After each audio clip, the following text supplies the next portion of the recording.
So pandemic EBT benefits, they're benefits issued to students that meet certain criteria. They have to be eligible for free or reduced price meals, and that eligibility can be based on either last year or if they're newly eligible this year, of course, that would count too. And those students also, it's for days where they don't receive free or reduced price meals at school because the school is closed or is operating with reduced attendance. So in terms of district, it would be either students distance learning full-time or perhaps on a hybrid basis. The benefits are equal.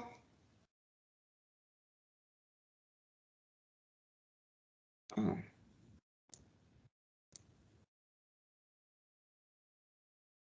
I'm sorry. Okay, I need to start sharing again. I would hit your share button and hit the share back on, Linda. Yeah, something happened here.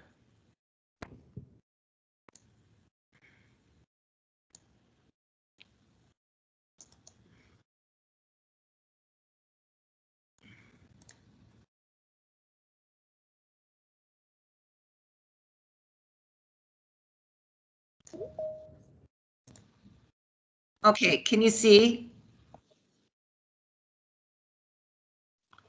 Yes, Linda, we see your slideshow. Thank you so much.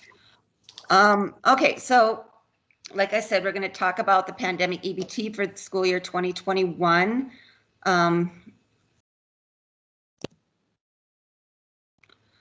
So the benefits are available to students who are eligible for free reduced price meals, either school year 1920 or 2021. And it's also another criteria is that the students do not receive free or reduced price meals at school because the school is closed or operating with reduced attendance. So either full-time or part-time or like a hybrid situation. The benefits are equal to the reimbursement value of a free breakfast and lunch for each day the student's not learning in person. So it's about $5.86 per day that student is eligible for benefits. And they're issued on an EBT card, just as they did last school year in the spring.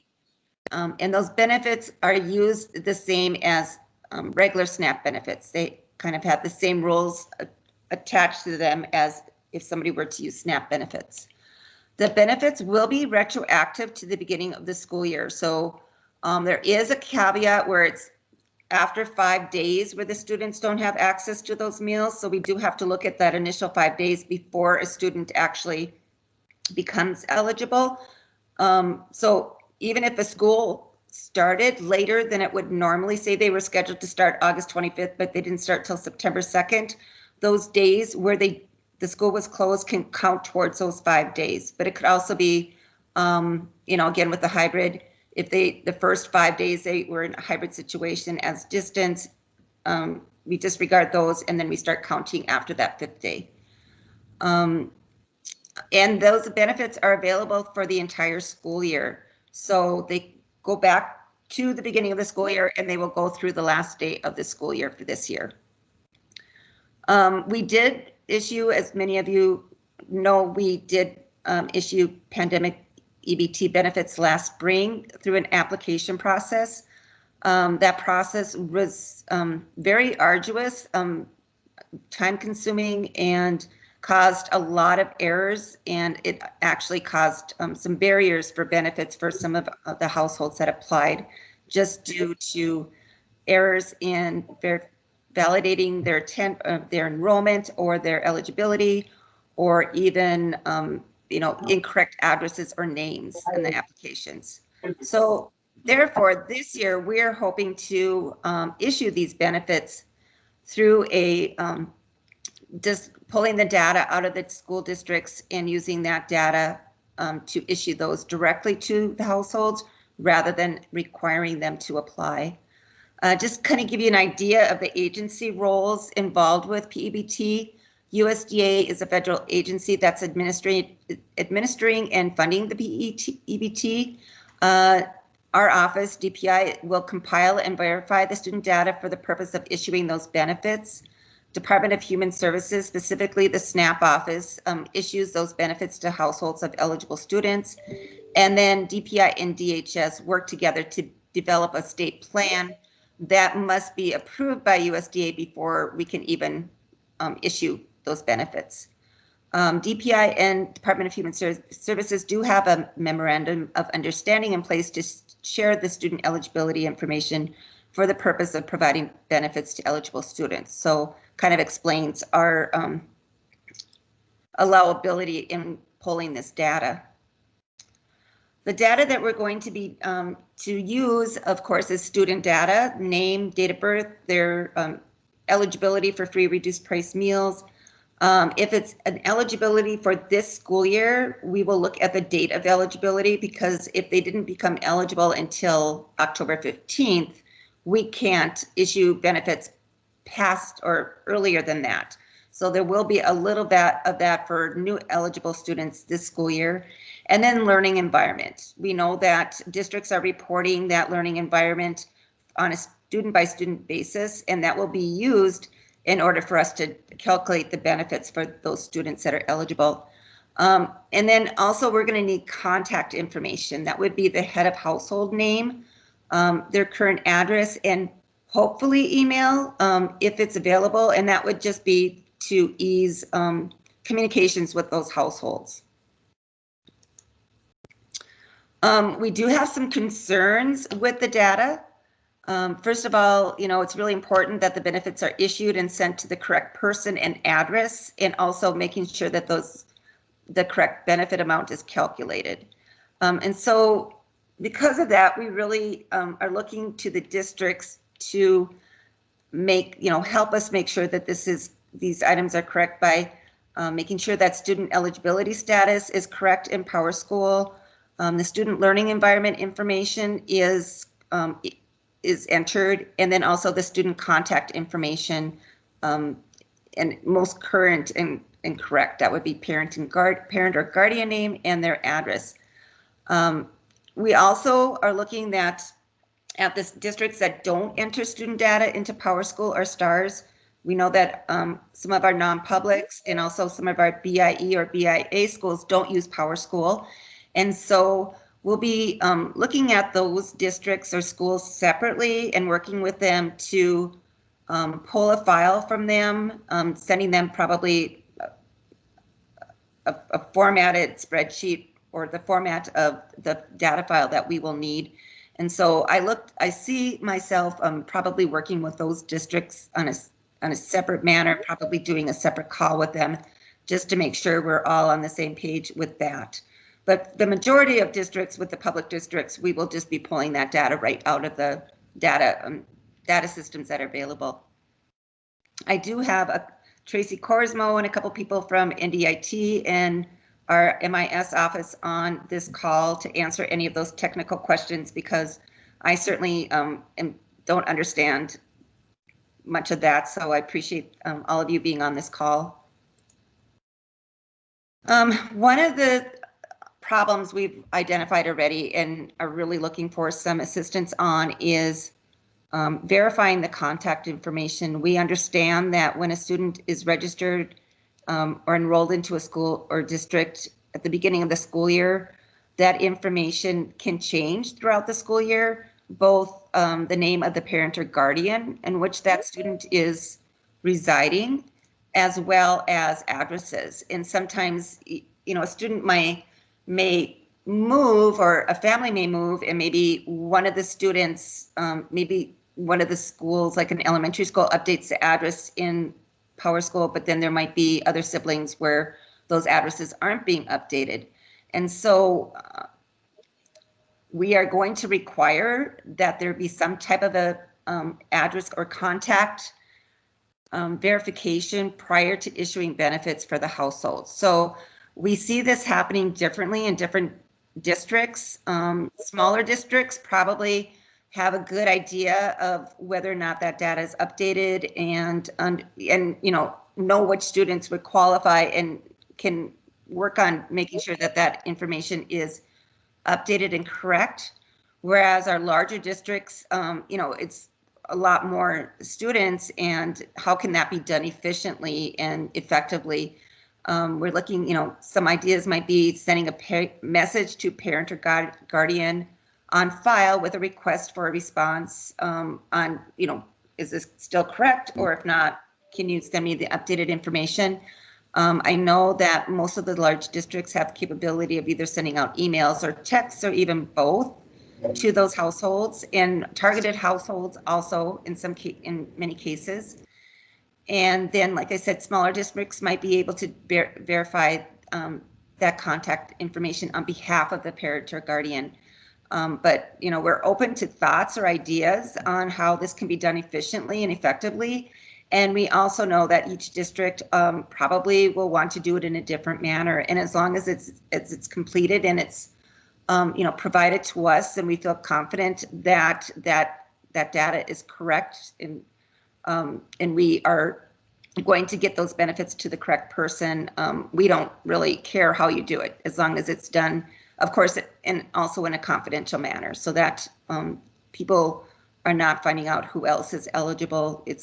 That eligibility is kept confidential. Here's our timeline. Right now in January, we're still developing the state plan, and we are going to submit that to USDA for approval. We're also still planning for that data collection. Certainly part of this call is continuing with that planning. And then we do plan on doing a dry run of the benefit calculation and issuance, just to kind of make sure before we do, process thousands of records, we got everything in place. In February, we plan to do that first data collection and submit that to Department of Human Services for benefit issuance. So in February, we should be able to issue the benefits for August through January, assuming that the plan is approved by then and that we've got the data issues ironed out. And then after that first issuance, we will be doing a monthly issuance for successive months after January. So in March, we'll do an issuance for February, April will be for March, and etc. So that's our timeline and our plan. Things might get pushed out a bit yet, just because of the continuing efforts in developing that plan, and depending on the amount of time it takes for USDA to approve that plan. So I'm going to open it up for questions now. I probably didn't clarify things enough, and if you do have any questions, please unmute yourself or feel free to put something in the chat box. I am curious, for those of you that are in smaller districts, are there many that did no distance learning or very little distance learning, where you would have very few students that would qualify for these benefits?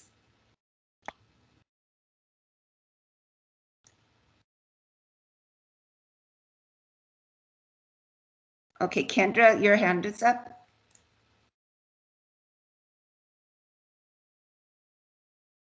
Can you unmute? Well, I can unmute you, Kendra. Oh, sorry, I was just raising my hand to say, yeah, we have very few. We were in school the whole time, and yeah. Okay, thank you. And then Susan, is that the same case with you?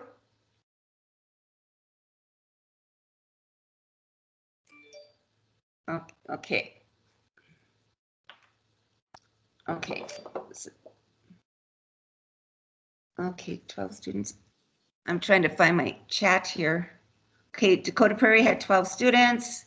If we had been school all year, we will have no one eligible. Yes, Jan, if you didn't have anybody.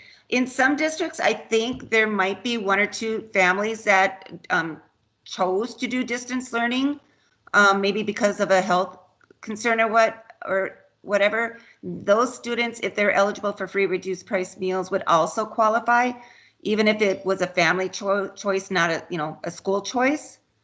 McKenzie County, very few. Interesting. Okay, so I see that, there's probably going to be several smaller districts that would have, a limited number of students that are eligible.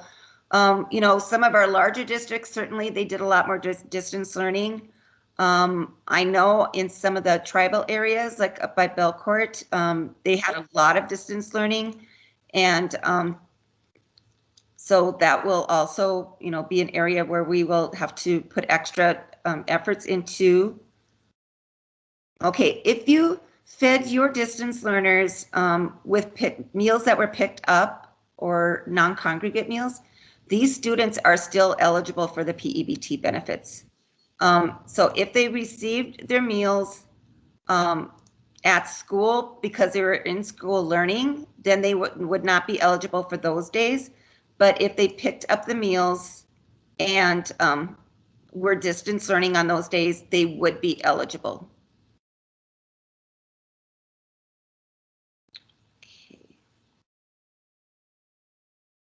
Susan, your hand is up. I'm assuming you answered that question, so I'm assuming you don't have another comment. Just want to double check with you.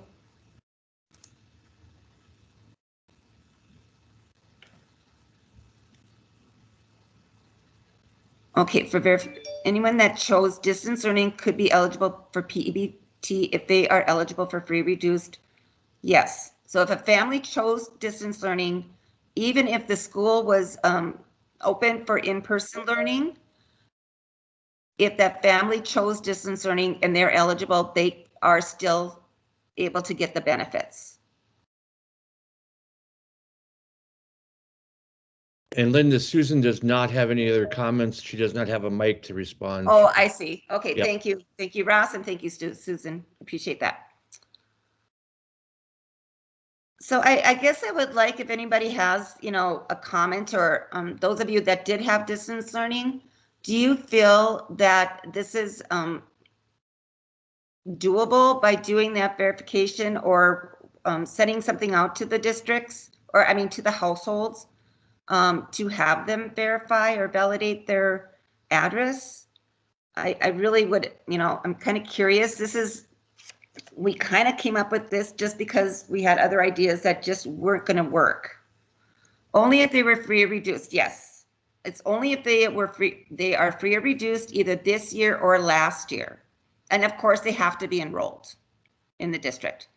If a child was home yes, if they were home for a couple of weeks, either because of a close contact or maybe because a classroom was, closed for a couple of weeks because there was a positive in a classroom, those students would be eligible too after the first 5 days. So if they were at home for 2 weeks, they would actually only get the benefits for 5 days of those 2 weeks, or 1 week of those 2 weeks, because we're assuming 1 week would be 5 days.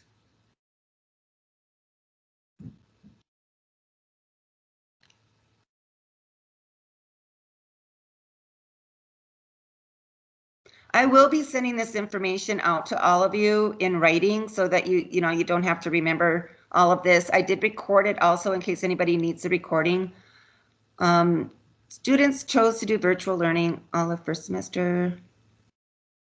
All but the K through 4 that were in school full time would be eligible. So those students who chose to do virtual learning the first semester, regardless of what grade, and those grades 5 through 12 that had the hybrid schedule. Now, if it's a hybrid schedule, it's normally 2 out of 4 days where they're distance learning. We're going to look at those as like half. So a full-time distance learning would be like the full average number of days per month. And if it's a hybrid, it will be half of those days per month. USDA allows us to use what we call simplifying assumptions, which we can apply in some cases. But of course, we have access to that learning environment information on a per student basis, which will even help us be a little even more accurate with those calculations. Peggy, yes, do you have a comment?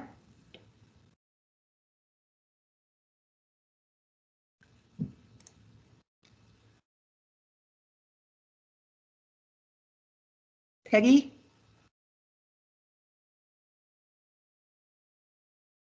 Maybe you could write it in the chat.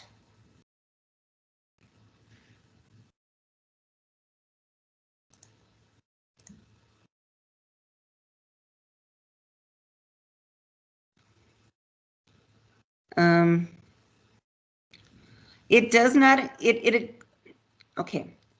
It does not include the days in March, April, May that were when students were out of school. But if a student was eligible for free reduced price meals any time last school year, they would be included in receiving these benefits. So they would be eligible, even if they didn't apply this school year. We know that a lot of families didn't apply because there was no incentive for applying. We have continued to update our direct certification list, so we do have that information. And I know a lot of districts have collected those applications, but we can go back to last school year for that eligibility.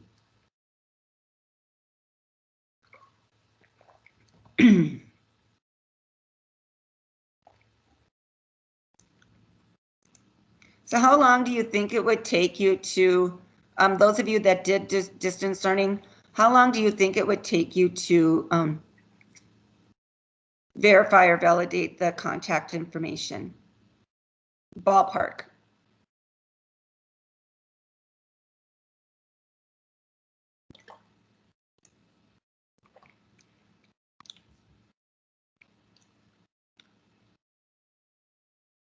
Okay, we hope to send something out to parents, those eligible parents. Once we get that contact list, we will send out probably a letter to all of those parents with the information about PEBT as to what it is, how the benefits are calculated. If they disagree with the calculation, who to contact, when to expect their card or how their benefits will be issued. If the families are currently receiving SNAP benefits, they'll probably just, those amounts will probably just be added to their current EBT card as they were done last spring. New cards will be issued to those that aren't receiving SNAP, but all of that information will be sent out to the parents once we get that updated verified file. And then after that, then we will also have in there information like when they can expect their benefits, how to activate their card would be another bit of information. So a lot of different information once we get the updated contact list, so we know that we're reaching out to the right people and we're getting to the right addresses or contact, other contact information. It's a good question.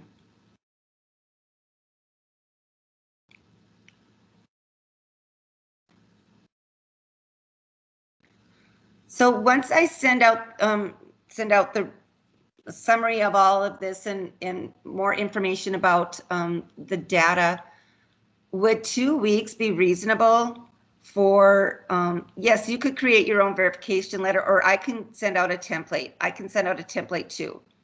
But I'm just curious if 2 weeks would be doable for getting that information back or verified. Darcy, actually, I believe even if you only served lunch, the benefits would still include breakfast and lunch.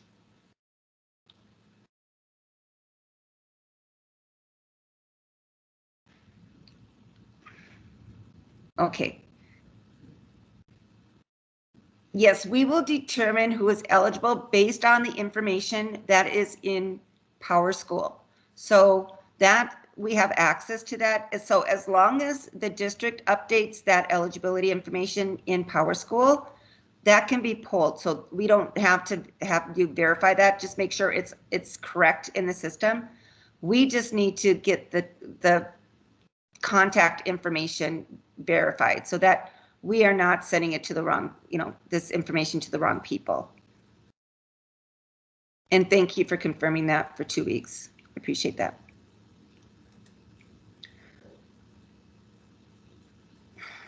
If the parents don't respond to verification, they won't get their benefits till they do. No, once a student is eligible for the benefits, they remain eligible for the whole school year. So that does not change.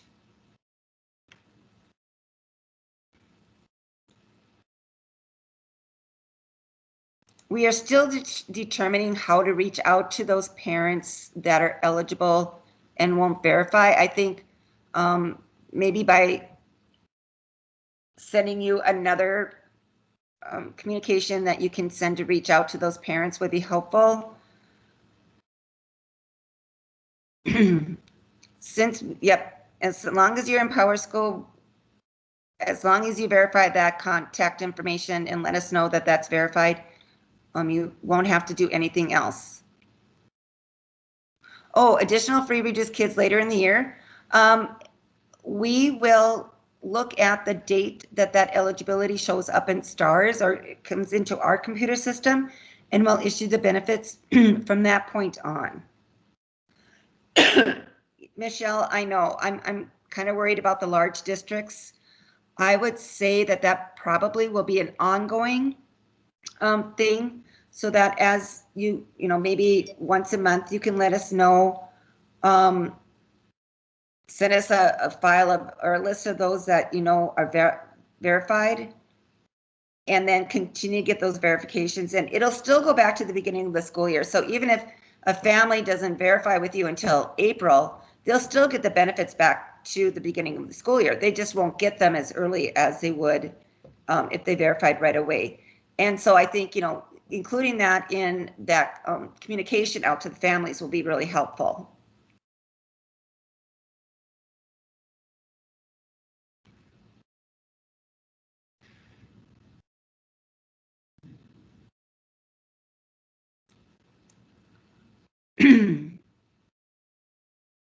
Christine, unless you feel that there's, you're a smaller district, so I would say no, you do not have to go through another verification process now. If you are at a district and you know that, you verified those addresses and feel that they are confident that they are accurate, then you can just shoot us a message or an email letting us know, and I will keep track of that. Yes, Dar, I know it will be a large undertaking for the larger districts. I would recommend that you work with your PowerSchool people, or maybe visit with somebody in your tech department to see if they have suggestions on how it could be made easier.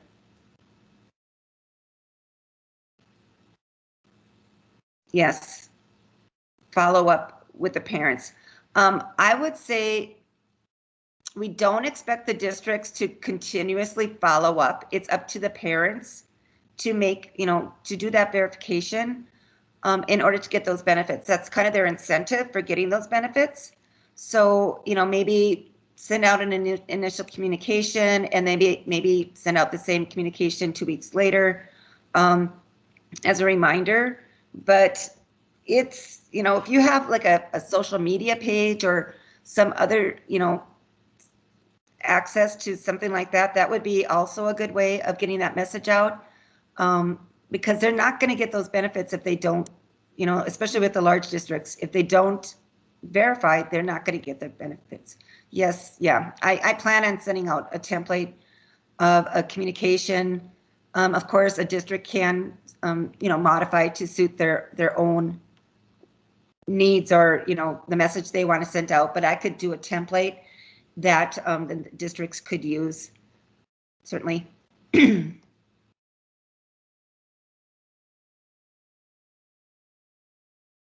This is all really good information. Appreciate it.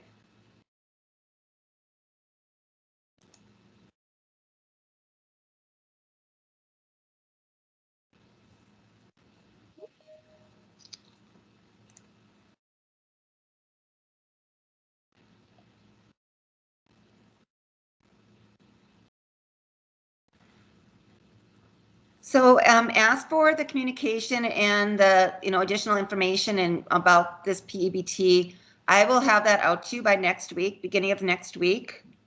And then, like I said, we are still working on our plan that has to be approved by USDA. So it's still going to be a couple weeks before we can start issuing benefits. but I guess the sooner that we can get that information out to the families, the sooner we'll get that contact information verified, and it will certainly get us ready to start issuing benefits when we can. Okay, John, if you offered in-person learning, the students are not eligible, and it would not be, they wouldn't be eligible for days they missed if they were only gone 1 or 2 days because they were sick. But if they were,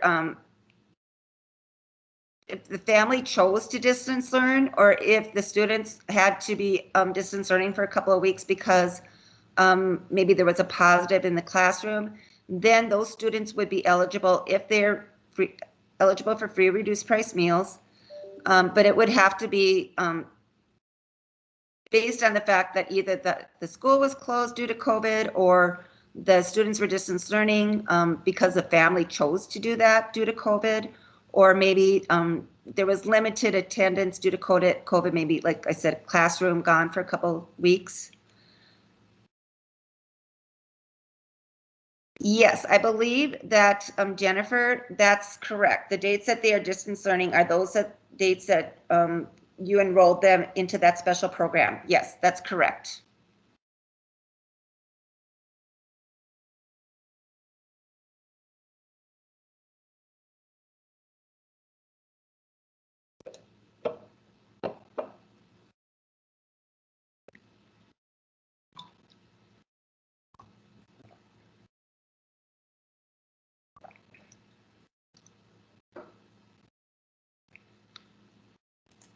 I certainly don't want to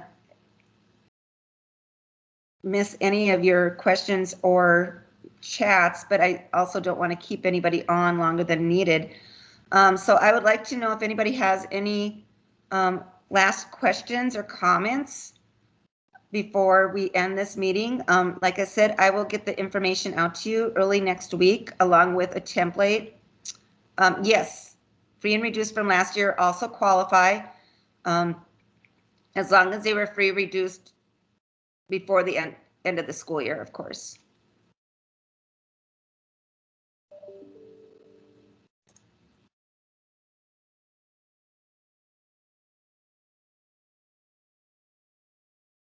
Okay, well, if you have any additional questions, even after this meeting, you can write them in the chat, or you can send me an email. I will write my email address in here, just so it's on the screen there too.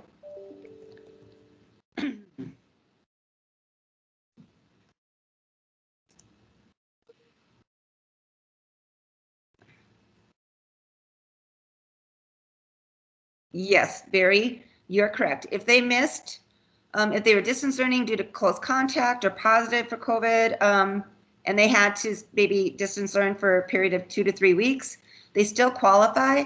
Again, I just want to remind you that first initial 5 days where they are distance learning don't qualify for benefits. There has to be initial 5 days, and then anything after that 5 days, the benefits kick in. So there is kind of a caveat there.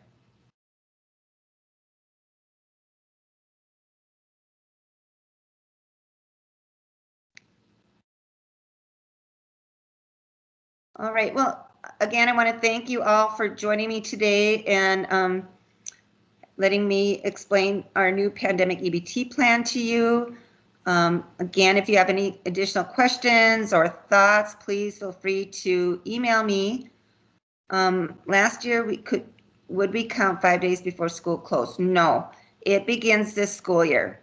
So I mentioned earlier that if the school started school later than what they planned, so if the district planned to start August 25th, but you didn't actually start going, the school didn't really start until September 2nd because of, still trying to plan what you were doing, those days would count, but any days from last year would not. I am recording this. It'll take a couple of days to get it into YouTube. But we will, I will send it out to everybody once we get it processed into YouTube.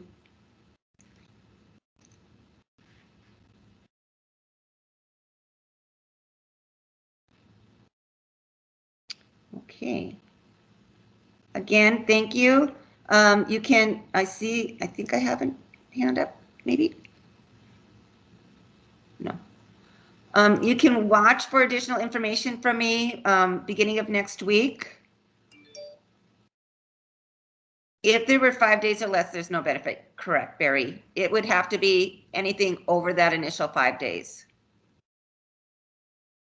However, maybe there wasn't any up to this point, but in March, you get a positive case in a classroom and you start distance learning, maybe, the whole school or maybe part of the school starts distance learning in March.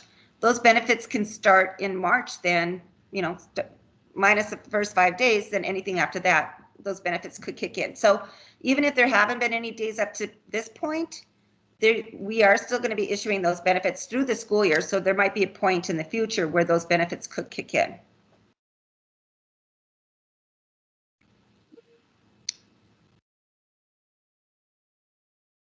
Amy, yes, we are. I did record this and I will be sending out the recording. It'll probably be the beginning of next week because it takes a little time to get the video ready to send out.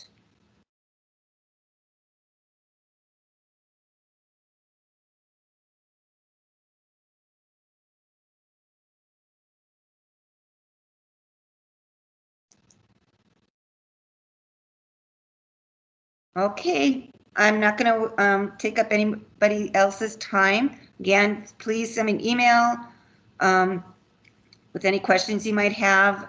If you get some ideas in the future or ideas where you might say, well, could we do, something different? Certainly, send that to me and I can, some things you would be able to do. There's certain things we're not able to do. So you'll probably want to run it by me. It does not matter if they had meals delivered. They still receive they can still get those EBT benefits for the days where they're not getting those meals physically in school because they're attending in school. So it's kind of like if they get the meal, but they're eating it at home, then they can get the benefits. If they get the meal, but they're eating it and they're eating it at school, then they would not be eligible for benefits for those days. I guess that's a kind of a way to look at it.